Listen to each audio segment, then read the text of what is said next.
When it comes to Transformers, there's no villain more iconic than the evil Megatron. He's the leader of the Decepticons and overall just a vile Cybertronian. But he has a lot of different variations over countless Transformers content, and we're discussing the 3 worst and 2 best iterations of Megatron right now. Let's start with one of the worst. Megatron in the Unicron trilogy was overshadowed by other Transformers. His only cool aspect in that series were the different bodies he gained in each one. Even then though, that spoke to the big problem with Unicron trilogy Megatron. He was mainly just there to look cool and sell new toys, but there was little to his character.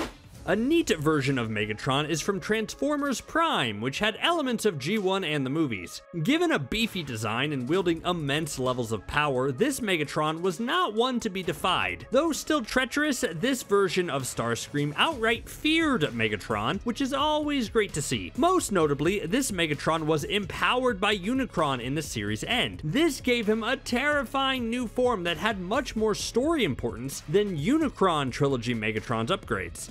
One of the worst Megatrons is Megatron from Beast Machines Transformers, which technically is the same from Beast Wars, but his character is drastically different. He now had an ambition to wipe out free will and a newfound hatred for organic life, which was a little lame. Megatron's rivalry with organics felt like a hackneyed part of the cartoon's techno-organic themes. This made Megatron a straw man who was ironically trying to keep the Transformers as true robots. Worst of all, he barely did much fighting in the series, leaving him as a threat without much bite.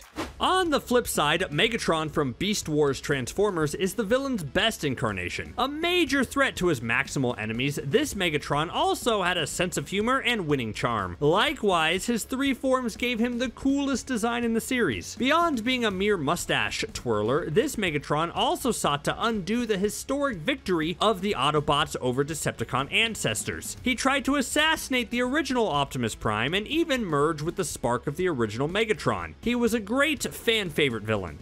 The Megatron from the Bayverse is the worst portrayal of the character. He was constantly beaten and undermined by everyone, and his defeat by a human in the 2007 movie was especially pathetic. He just was a huge punching bag for most of the series with a less than memorable design. In fact, his best form in these movies wasn't introduced until Transformers The Last Knight, and even then, he was only a secondary villain. What's your favorite and least favorite version of Megatron? Let me know in the comments below. Thanks for watching CBR. See you next time.